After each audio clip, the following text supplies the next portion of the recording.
Jeez, you already know what it is. Myself, Omega Axel, aka Unafa, back once again, putting in the ancestors' work. What's good? Wagwan. What's going down for the live and locked in fam? Peace and more powers, and a big black African heart-filled thank you to each and every single person who is supporting the Patreon, who is supporting the gram, who is supporting the movement regardless. I appreciate you sincerely. Like, the last couple of weeks have been so humbling. Like, for those who don't know, I've had the opportunity to take the family back to Kemet. We got to go to Abu Sir. We went to the Giza Plateau. We went to Waset. We went to the Temple of Aset. It was a beautiful, beautiful experience, and I'm so grateful that I have the continued opportunity to follow in the footsteps of living legends like Ashra Kwesi. You get me? So peace and more powers to everybody. Anyway, I also apologize, and I'm thankful for everybody who has been patience about them, who has been able to wait for the latest presentation upload to Patreon, because I've been so busy trying to, ensure that this works that is being done. It's not just being done online. We need to bring it physical. We need to manifest this stuff. So I apologize, and I'm thankful for your patience. So today, this presentation is called Beautiful. I actually delivered this presentation at an event called Beautiful, but the way in which the people have responded and reacted and engaged with me over the last couple of weeks, I believe is beautiful. So I thought, let me bring this presentation back. Okay, I mean, it's just to talk about history. Yeah, it's just to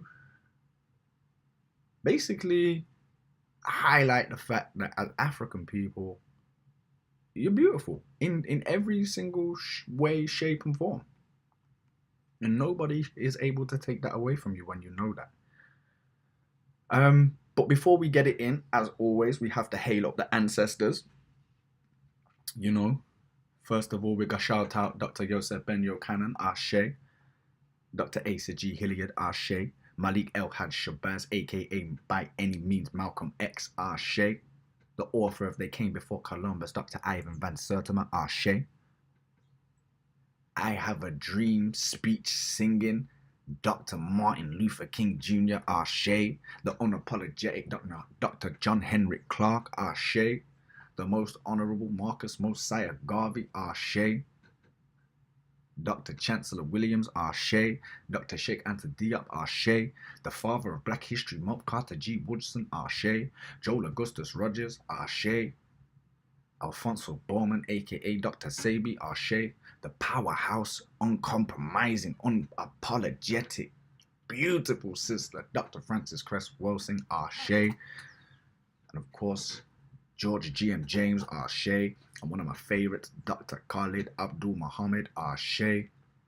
Ya Asante Wa, Ashe, the Ahosi Warriors, Ashe, Amina, the Warrior Queen of Zazu, Ashe, Thomas Sankara, Ashe, Steve Biko, Ashe, Thomas Amaru, Tupac Amaru Shakur, Ashe, Queen Tai, Ashe, Kwame Nkrumah, Ashe, Patrice Lumumba, Ashe, Doti Botman, Ashe, Jean-Jacques Dessalines, Ashe, and Toussaint Louverture, Ashe, and my soul hero, Robert Nesta Marley, Ashe. And also an Ashe to all of the ancestors that didn't make the history books and didn't make the mention. Peace and more powers. Alright, now we're rolling with the ancestors. I just have to do a bit of pre-session plug shout outs, and you know what, I have to promote myself, because you know what, if you don't promote yourself, nobody else will. You already heard, you already know it. So obviously, I am my brothers and sisters keeper. I write, I teach, I blog, I coordinate events, I consult, I mentor, I talk, and I get involved in various different businesses and various different projects, from grassroots to corporate level, as and when, not corporate, university level, sorry. you should. In fact, I don't even want to talk about myself too much. I want to get it in with the session. But if you know about the use of guide to balance mind, body, and spirit, hail up my boy Sean every single time. You should go check out that work. What I will talk about very, very briefly is my latest work, which is 100 Amazing Facts About the Negro with Complete Proof, the 2017 edition, celebrating Black excellence, a tribute to Joel Augustus Rogers. Now, Joel Augustus Rogers, for those who don't know, was the mouthpiece for the Black African community at a period of time when they were literally being trodden on, much more publicly than they were today. It was a more societally accepted thing.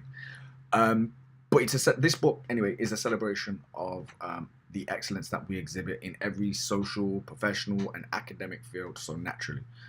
I always say to people, you must forget the fact that, as Black African Caribbean melanated people, we have only had the freedom to be educated and to learn and to pass on our wisdom for the last 100 to 125 years. Yeah? And look what we have become in such short period of time. Yeah, the book might sound very basic, 100 Amazing Facts, and I'll be honest, it is really, really basic, but it is a basic platform for you to utilize as a springboard to further motivate yourself to study deeper into the excellence that we portray so effortlessly. Now, I wanted it to be as engaging, as effective and interactive and inclusive as possible.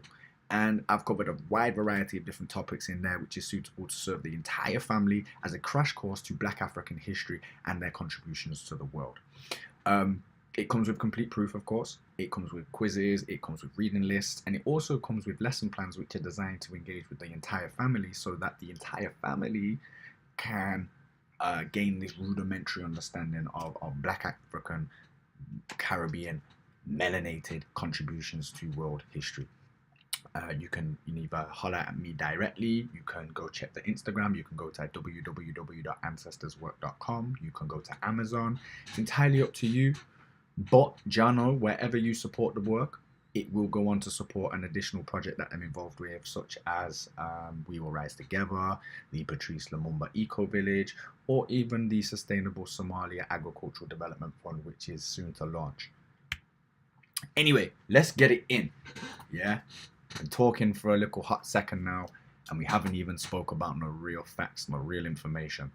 The first thing we have to mention is everybody already knows that Africa is the cradle of the civilization. Okay, everybody knows Africa is where the first human skeletons are found. This is where I'm just making sure I'm starting in the right point, because there's a lot that we can talk about just based on what we can see on the screen. The Omo remains, which were found in 1967 near the Ethiopian Kibish Mountains, have been dated back as far as 195,000 years old, making them the earliest human remains ever found. And that was reported by Science Daily on 28th of February 2005. The fossils, it stated, are unmistakably non-Neanderthal and show that modern humans had evolved in Africa long before the European Neanderthals disappeared. They demonstrate conclusively that there was never a Neanderthal stage in human evolution, said Professor Clark Howell of the University of Berkeley. Okay, I always just like to make that clear. I just think that that's an interesting point, because Ashraf Kwesi, who again is one of my ethereal teachers, says that African people are so old that they've got amnesia. Not amnesia, sorry. He says African people are so old they've got Alzheimer's. Sorry. So Africa as a continent, for those who don't know, covers the same surface of 13 other countries, which includes the United States as an entire continent, China, India, and the entire east of Europe.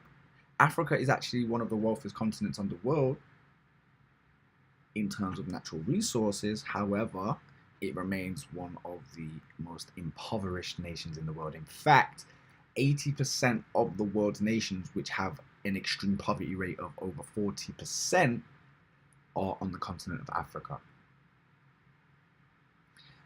Many countries in Africa contain rich reserves in valuable minerals like coltan, like diamonds, gold, bauxite, as well as other valuable commodities like oil, gas, and timber. One thing which I always like to point out very poignantly is the fact that black African melanated people were mining many of these materials before history even began being recorded. Okay, in Swaziland, which is around South Central Africa, Africans were mining 43,000 years ago. Iron ore. We still don't even know what they were doing with it. All of that requires a scientific genius. A genius that we're only now really becoming to kind of get our minds right. Before I go on to the next slide, I just want to talk to you about the three images which are on the right of the screen, which are marked 10,000, 7,000, and 5,000 years. You'll notice that the continent is slightly different on both of them. Okay. This is because in the period of 10,000 years ago, the area that we now know today as the Sahel wasn't connected to a desert like it is today. It was a lush savanna that had lakes in it. Okay. And this boasted and boosted and allowed for a thriving population. Okay. People congregated around them Great Lakes. They learned how to utilize fishing techniques. They began to demonstrate pottery, weaving, trade, a resource-based economy that went beyond the instinctual, habitual need for survival. People were now engaging in leisurely activities. They were honoring deities at this point of time. However, gradually from 10,000 BCE over to 7,000 BCE down to 5,000 BCE, the continent began to dry out. The climatic environment changed. What this then forced the people to do, who had based their societies and their understanding of how to survive around living about water, they had to migrate. So what they did as the land dried out is they went in two main directions. The first direction that they went in is the direction that we would today acknowledge as west, and they went down towards the Niger-Benue River. And the most infamous group of people who we are going to kind of begin to talk a little bit more about, who everybody really knows about, went east, and they settled in the Nile Valley. And before that sentence or that statement begins to really make sense, we just have to talk about what the people of the Nile Valley actually said in their own terms. And essentially, as Baba Dr. Yosef Ben Yochanan reports, which he said was in the Papyrus of Hunasa, he said the first people to record history said that we came from the beginning of the Nile, where Natur Hapi dwells, at the foothills of the mountain of the moon. Okay, so first of all, as we begin to kind of depict and break that down and understand from a cultural perspective, from an African mind, what that means, Natur Hapi or Ntur Hapi represents the River Nile. So the Blue Nile, which originates in Lake Tana, which is in the Simien Mountains of Ethiopia, which the locals have a name for, which translates to the Mountain of the Moon. There is the larger White Nile, which begins in the mountainous regions of Rwanda in Central Africa. And again, the locals have a name which translates to the Mountain of the Moon. The two rivers meet just north of the Sudanese capital of Khartoum, and they flow through Egypt to the Mediterranean after making its 4,258-mile journey through Rwanda, Uganda, Burundi, Tanzania, Kenya, Ethiopia, Sudan, and the Congo. Essentially, the people of Kemet were saying, we come from where these rivers originate. So let's take a look at them countries and see what them people look like. We have Burundi, Tanzania, Sudan, Ethiopia, Uganda, Congo, Eritrea, The reason I put Eritrea and Somalia in there is because we know that culturally that they were just as connected to Ethiopia back then as they were in the last kind of couple of hundred years before colonialism kicked in. We also have Congo, we have Rwanda, we also have Kenya. Yeah, these are all of these areas where the people are saying that they came from. So you can understand our confusion as Black African people today when, you know, other cultures or other ethnicities of people are trying to, you know, kind of say, oh, no, that wasn't you, that was us. It's a big confusion. But one thing that I don't like to do is argue settled debates. That's one thing that John Henrik Clarke definitely taught me on an intellectual level beyond the history. Anyway, the first golden age in ancient Kemet. What should be noted, first and foremost, is that there is plenty of evidence that exists that indicates that Africans on the continent and those that were part of the genesis of United Kemet were actually knowledgeable in a wide range of high sciences. What I'm saying is when ancient Kemet pops up, advanced science wasn't a new thing. Okay, we can see we can see the evidence of things like this in things like the Ashango bone and the Lumumba bone. They are some of the oldest mathematical tools used for charting the stars, and the knowledge which is imprinted on the Ashango and Lumumba bones is said to potentially track the menstrual cycle of sisters. Okay. But anyway, within the first golden age, okay, or with the unification of Kemet by somebody that we now know to history as Nama or Menes, or even goes by the name Aha, he assumes the title Nasut Biti or Unsut Biti, which means the Lord of the Two Lands. And Kemet at this time, circa 6,000 years, if we accept these marginalized dates, had already developed a complete liberal art system. It was fully capable in its masonry. It had a matrilineal political system of governance and societal order, and it had a fully developed spiritual system. Ancient Kemet came up live and kicking. Yeah. Within this first golden age, it's also called the Pyramid Age. We see a fully fledged writing system, as I mentioned, which came along with a cursive shorthand. It had a spiritual system, like I mentioned, that was consistent for 3,000 years. You know, the people of ancient Kemet were crazy. Just to kind of put things into perspective, just for how long ancient Kemet actually ran for. Cleopatra VII, who was the last queen of Kemet, was closer to us in history than Cleopatra is to the pyramids. You know, the pyramids were more ancient to Cleopatra than Cleopatra is ancient to us.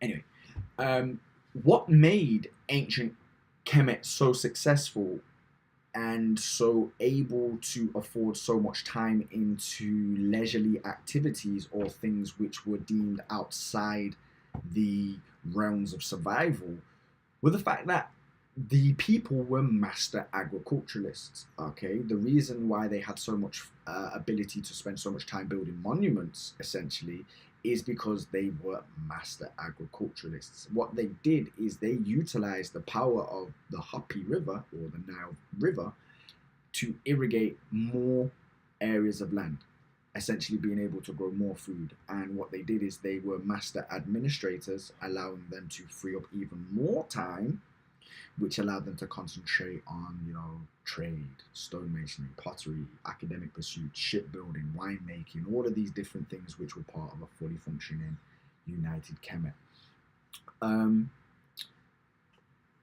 Governance, of course, was, you know, a massively settled thing. You know, the king was law, the priests were second in command, essentially. Albeit I understand the spiritual reverence and the spiritual importance of much of what went into the Kemetic spiritual system, I also fully understand and will never romanticize the fact that it is still a control mechanism. It was a form and a way in which the king could exert almost a totalitarian effect and be able to do in which what he pleased. Um, that's not to say that the results of that weren't harmonic at any point, because I imagine, to be able to do what they did, they had some type of harmony. Who knows? Something maybe that until we receive more papyrus and are allowed more access to it, that we will not know. I think another thing which is amazing about ancient Kemet that was established in the first golden age is the fact that there was a full-on calendar system. In fact, there wasn't just one calendar system, there was three calendar systems that were perfectly aligned and gave them the 365-day-and-a-half year like we have today. They had a lunar system. They had obviously a solar calendar, and they also had a calendar that was based on the stars. These people were next level. They had the ability to maneuver themselves into the positions of monopolizing certain trades. So they monopolized the trade of papyri. If you needed to write back a day, you needed papyri. You got it from Kemet. The one thing that I'll also point out as well is, although it can be proven, without a shadow of a doubt, that monuments like the Great Pyramids are much older than the dates that are given by accepted, history. We actually are able to see the development from mastaba to step pyramid to the full-on pyramid in this period, which is why, of course, it's called the Pyramid Age. But what that does is, by being able to track the evolution of the pyramid from mastaba all the way up to true pyramid, it kind of removes the idea that any super non-human entity had any type of influence on what happened in ancient Egypt. What else? Another thing that I just want to clear up about this period of time is that, despite being very early in quote-unquote history and despite general mainstream knowledge, ancient Egypt was very much connected with the rest of the world at this period of time. Certain documentaries and certain books that you will read will try to make out like ancient Egypt was like an island. It's connected to one of the biggest continents of the world. There was kings in the first golden age, such as Senefru, who was building 170-foot boats, which were more than capable of taking on sea missions. They were connected with the Levant. They were connected with Mesopotamia. Kings like Senusret was, sending people into the Mediterranean. Sorry, I was struggling to get my words out there. But anyway, I don't want to go too hard. This is meant to just be a general overview. Is there anything else that we should mention?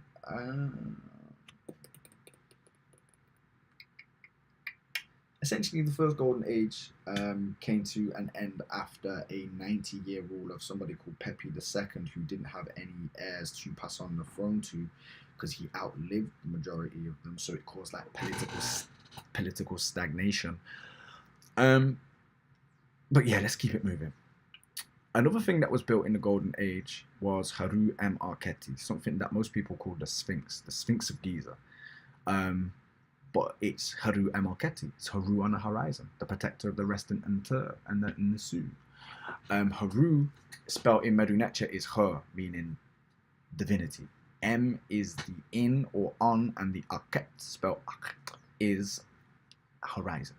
The man-headed lion serves as the protector of Ra Kepera, which is the moving sun as it journeys from east to west, as it sits as the protector of the Old Kingdom necropolis. Haru Marketi was the symbolic representation of mastering your animal nature, which is the lion's body, to reach your higher self, represented by the priest headdress. Now, additional theories which hold a lot of water are not only suggesting that the monument is much older than what general history is trying to tell us, which tells us that it was built circa 2500 BCE, circa. Evidence is now being uncovered that is suggesting that Haru Marketi was once much bigger, and it has been repurposed. And Baba Mfudisi teaches us that it was built, of course, in the shape of a lion, and that it was constructed in around 10,500 BCE, and it was in reference to the constellation Leo, and that was the last time that Leo was in the stars. Now, there is also some additional work from geologists, one being, of course, Robert Schoch of Boston University, who speculates that Haru Marchetti displays evidence of prolonged water erosion, and studies show that the last time that there were significant conditions to wear down the limestone was circa 7,500 BCE, predating Narmer and the First Dynasty, which I guess in total means one of two things, or maybe many other things as well. But one of the two main things is either that Kemet is much older than what they're trying to tell us, or that there was an advanced, sophisticated civilization of people there before the people of Kemet. Before we move on out of Kemet, we have to really quickly just talk about Imhotep, because he is also a main figure of the first golden age. He was a sage, a doctor, an architect, and he was the one who masterminded the step pyramid, which of course influenced the true pyramids, and he did that for his Nasut Netriket that we all know today as Djoser. Imhotep means he who comes in peace. Okay, you have the reed, the owl, you have the Hotep symbol, which is then phonetically spelled out with the T and the P from the half loaf and the stool. So Imhotep. Here he is. Imhotep, he who comes in peace, was the first recorded polymath, and he lived circa 2667 BCE to 2600 BCE. He was best known as the vizier and chief architect to the Nasut Netriket. Throughout his life, he held many titles. He was the first after the king of Upper Kemet. He was the administrator of the Great Palace, the chancellor of the king of Lower Kemet. He was the hereditary nobleman. He was the high priest of Heliopolis. He was the sculptor and the maker of vases. He was many things. He was even more. Imhotep was a commoner at birth, and he advanced to his position of one of the most important and influential people in Kemet and the subsequent world, just through his natural talents. You know, proving again that the typical narrative of Egypt being this megalomaniac society where you have to be of royal blood to do things, is not necessarily entirely true. It was a meritocracy, meaning you could work your way up if you were able. He became a high priest of Ptah and was eventually became known as the son of Ptah. He is the only Kemite besides Amenhotep who becomes fully deified, and he becomes an hunter of wisdom, medicine, science, architecture. And the Greeks, over 3,000 years later, honored Imhotep as the god or the demigod of healing, Asclepius, who is cited in their Hippocratic oath. So anybody who works in the medical industry who has been required to take the Hippocratic oath will have recited Imhotep's name. The Edwin Smith Papyri, which is an ancient Kemetic medical text, dates back to 1501 BCE, was sourced supposedly from older texts, is actually attributed to Imhotep and named. So the Edwin Smith Papyrus is actually named after the dealer who brought it in 1862, and it is the oldest known surgical treatise on trauma. The document, which may have been a manual for military surgery, describes over 48 different cases of fractures, wounds, dislocations, and tumors.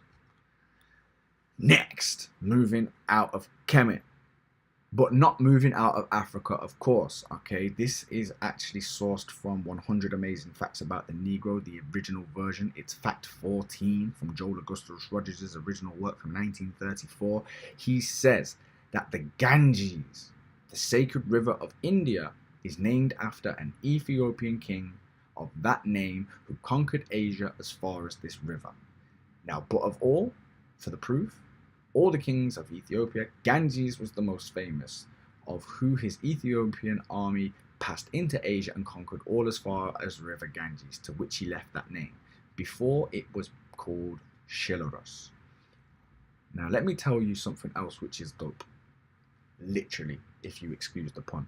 The word ganja for weed, marijuana, comes from the Ganges because it was supposed to have grown so freely up and down the Ganges. So if Ganja is named from Ganges and the Ganges is named after an Ethiopian king, every time that we spark up our spliff, spark up our chalice, and we say Ganja, we're hailing up an Ethiopian king. The next fact, which comes out of course, again, 100 amazing facts from the Negro, about the Negro, is sourced from fact 28. George Washington Carver of the Tuskegee Institute was one of the world's greatest agricultural chemists. He was awarded the Roosevelt Medal in 1939 for distinguished service in the field of science. From the peanut, he extracted as many as 285 different products, and from the sweet potato, just 118. Just 118 different products from a sweet potato.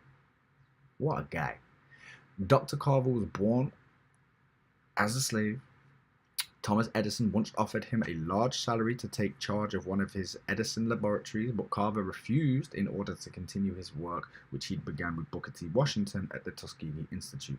So not only was he an extremely intelligent brother, he did not sell himself short. What a guy.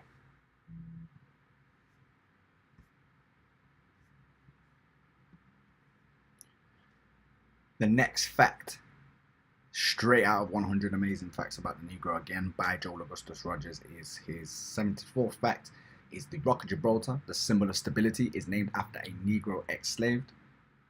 It is a corruption of the phrase Gebrel Tariq, or the Mountain of Tariq. Tariq, who was a Moor who captured the rock, which was then called Calpe, in 711. He later went on to conquer southern Spain, and Tariq's countrymen ruled Spain thereafter for 700 years.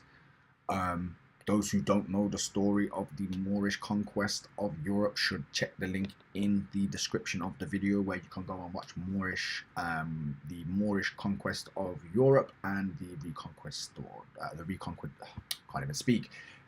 Check the link in my bio and you can see the video that's relevant, you see it. But yes, Tariq Ibn Zayed is, remembered up until this day. He's up on the notes in Gibraltar. Next comes out of fact 98 from 100 Amazing Facts About the Negro. He said, the blacks, like the whites, have been struggling for thousands of years to change their hair from its natural form, and Negroes arranged their hair with hot irons in Egypt more than 5,000 years ago. So you can see there, just at the bottom, as a couple of different nickel examples, you can actually see a sister being twisted up in the salon. And you can see a similar hairstyle there in the Beja man in the middle.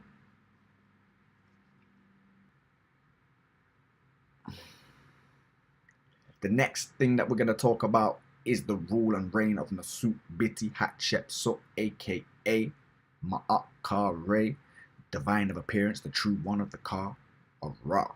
Now for me, Hatshepsut should be remembered as one of the most powerful rulers, not just of African history, but of all time. She was the daughter of Jehutimus I, and she was married to the dynasty founder's son, Jehutimus II, and she came to power through regency, whilst her husband came of age. And she wasted no time in making a mark on history. She ruled for a debated 25 to 27 years, and even held the title Nasut Biti. When Jehutimus came of age, they were supposed to have co-ruled effectively and efficiently together for a while. Hatshepsut's legacy was attempted to be removed from the legacy of the temple, from the very walls that she actually built, but even the master masons could not remove it all. She ruled during a period of time where Kemet was experiencing a peak golden age, and she was the commissioner and the builder of many great buildings such as Parquet, Red Chapel, and she was the restorer at the temple of Ma'ot at Karnak. She also built Jessa Jessaru, which is her most impressive mortuary temple. It was also a Hathor mortuary, worship temple or worship center. And if anybody of you listening to this have ever been there, you will know that it is a magical place. Next person we're going to cover real quick is Queen Philippa. The reason why we cover Queen Philippa is because by looking at her, you're going to mistake her for any Maid Marian, for any sister who was living during, English history, during possibly some of the most racist times, or as we would begin to be taught, when it turns out that's not necessarily quite the truth. Queen Philippa is actually England's first known black queen. Okay, she was the daughter of William III of Hainault, which is modern day Belgium, and due to something called iconoclasm, which is the systematic whitewashing of images, the only images that we have left surviving of her show her as a European woman, essentially. However, what can't be changed, what can't be removed, and can't be questioned are the written accounts of the entourage's visit to go and actually greet her and actually meet her, and then verbally introduce her to the new King of England, Edward III.